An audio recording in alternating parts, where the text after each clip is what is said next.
Goodness with care from our villages, Arokya Milk.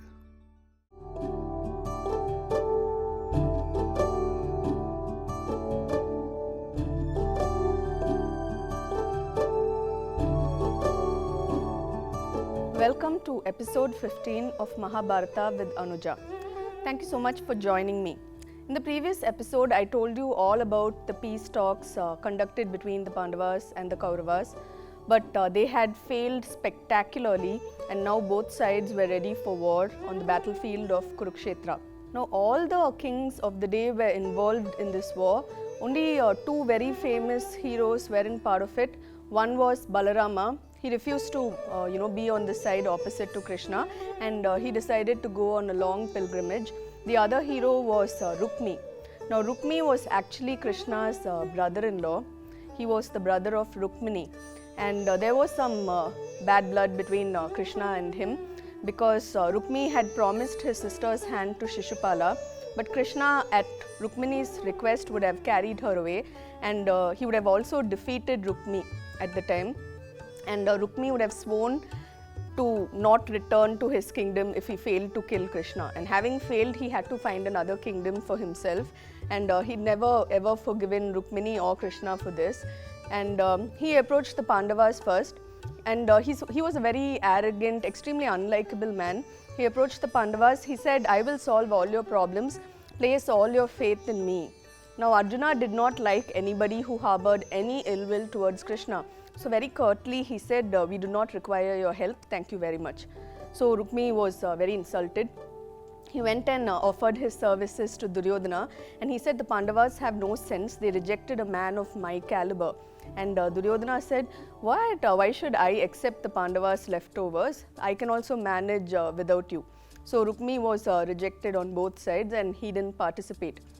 But other than that, everybody was involved. The Kauravas had 11 Akshahinis or divisions. The Pandavas had a mere 7 comparatively. And the supreme command of the Kaurava army was given to Bhishma. And Bhishma said he was very honored to accept it.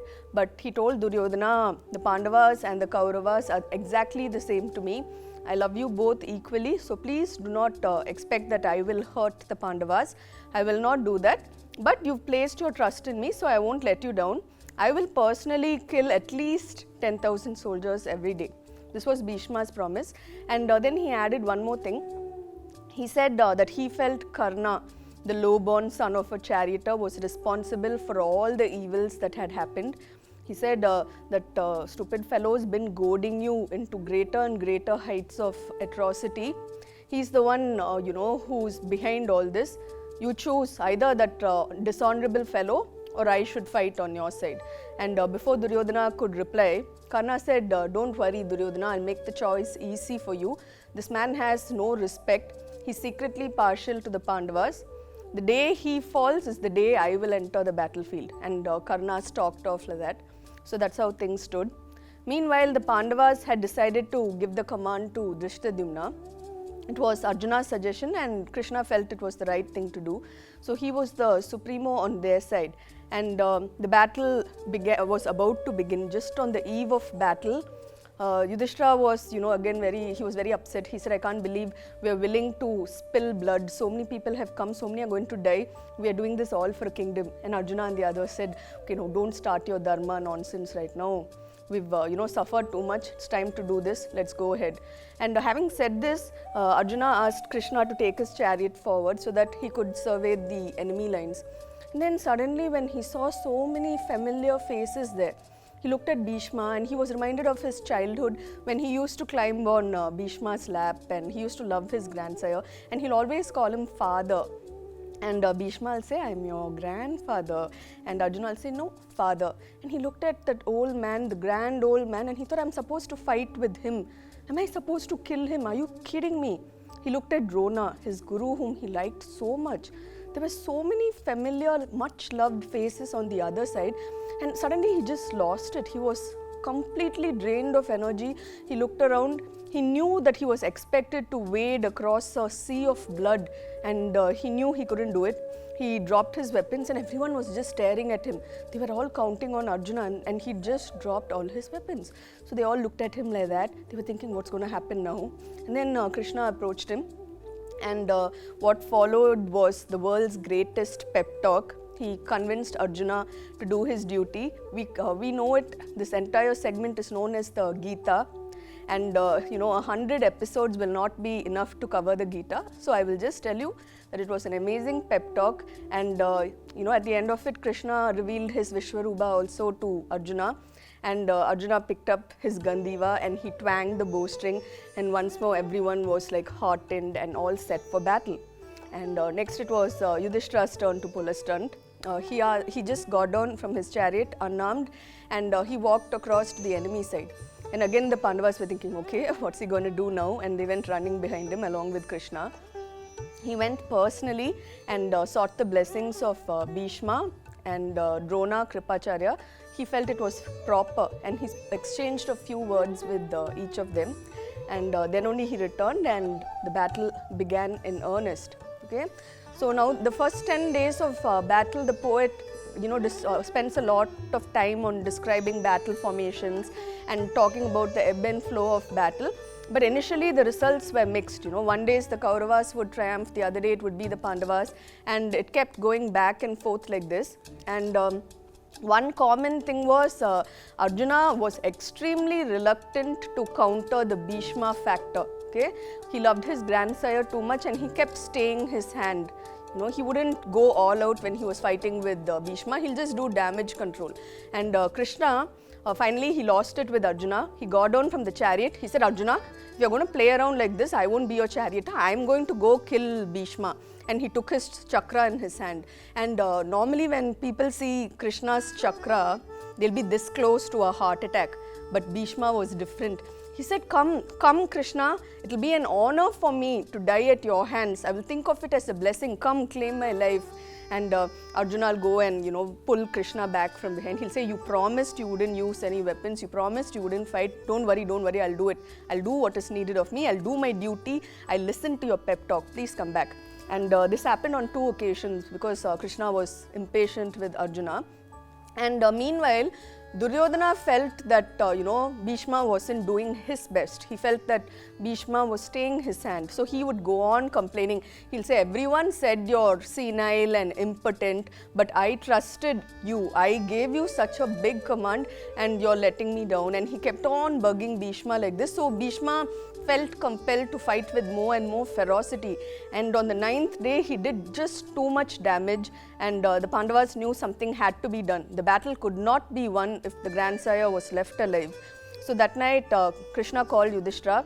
He said, war means getting your hands dirty. I know all of you love the grandsire. Everybody loves Bhishma. Congratulations. But something needs to be done. Go approach him tonight. Talk to him directly. You'll get your answer.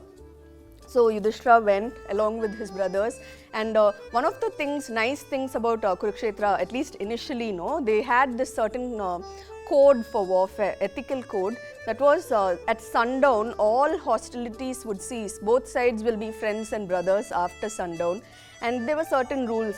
For instance, the cavalry could attack only the cavalry, foot soldiers, those on a chariot could attack only someone else on a chariot. You cannot attack someone if they don't have any weapons. If they ask for mercy, you should, afford mercy. It was all very beautiful at the beginning. They'd all agreed to these lovely terms. But unfortunately, my dad loves to say it's his favorite funda. He says the road to hell is paved with good intentions. So Kurukshetra started off very well, but slowly in the heat of battle, nobody remembered chivalry and honor and all those things. So ugly things happened. But at that point, it was still not too bad. So at sundown, all hostilities had ceased. So they would cross each other's borders, visit each other's camps and all. And of course, sometimes it was to spy, but sometimes it was for friendship also. So the Pandavas were not stopped when they visited Bhishma's tent, and Bhishma smiled. He said, "What can I do for you?" And Yudhishthira was sick with shame, but he said, "We cannot win as long as you are alive, and we don't know you're the how to stop you. You are the mightiest warrior ever. You've taught us. You're the disciple of Parashurama. We do not have what it takes to defeat you. So I've come to you as a supplicant. Tell me how do I kill you? And Bhishma just smiled.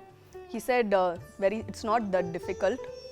I will not fight somebody who's unarmed, and I will not fight a woman.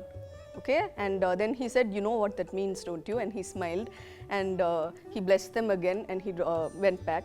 And when the Pandavas returned, Krishna spelt it out for them. He said, you all know Shikandin's story.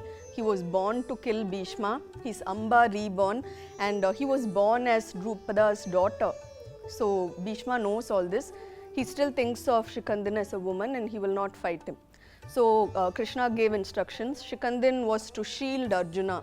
He would stand in front of Arjuna, and Arjuna will fire at Bhishma from behind. And Arjuna hated the thought of doing this, but he knew he had no choice.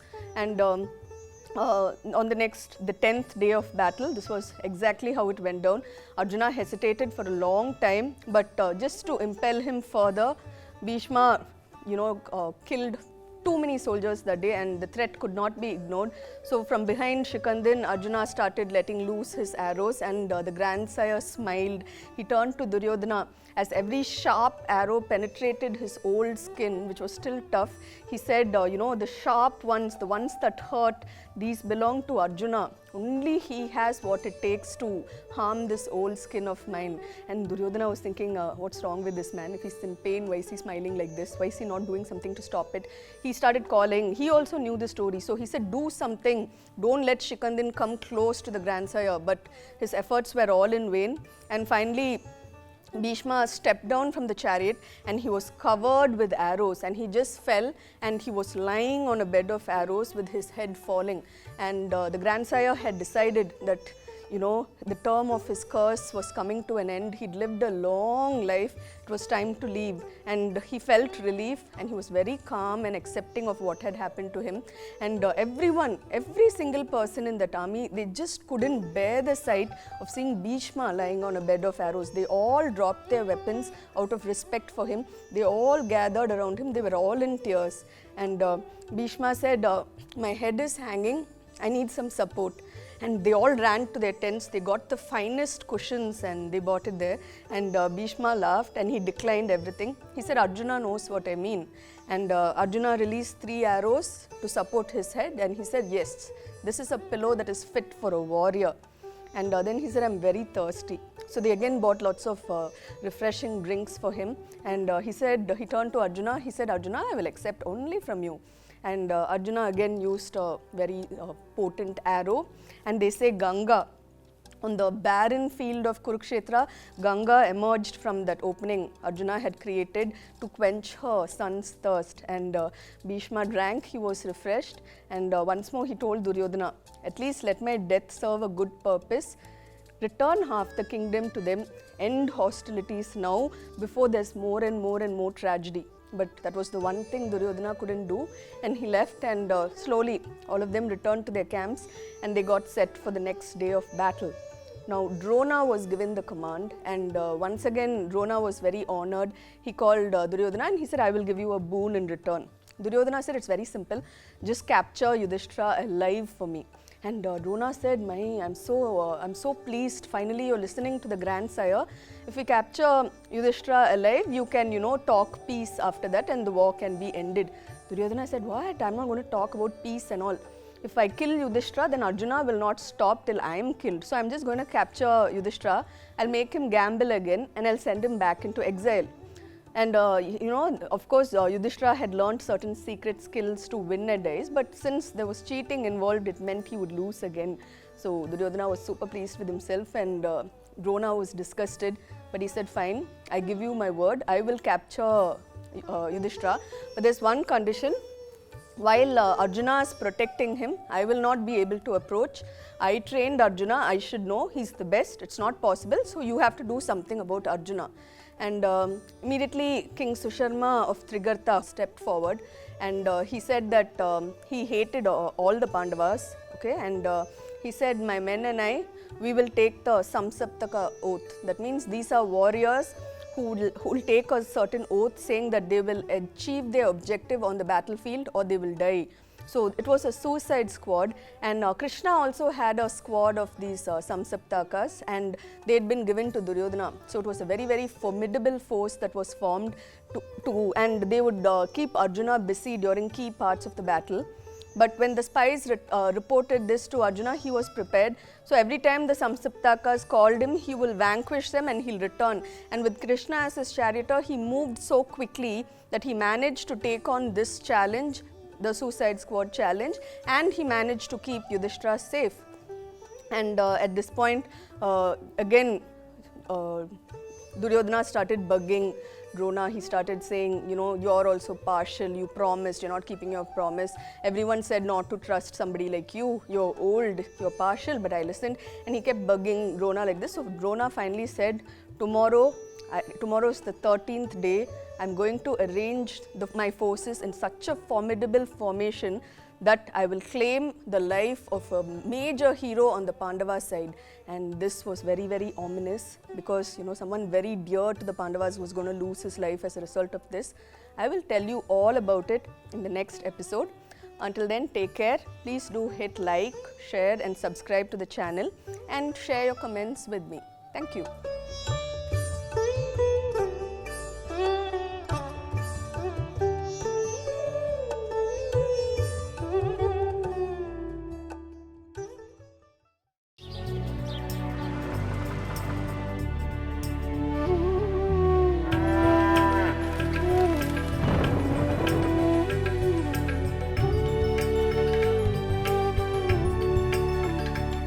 Goodness with care from our villages.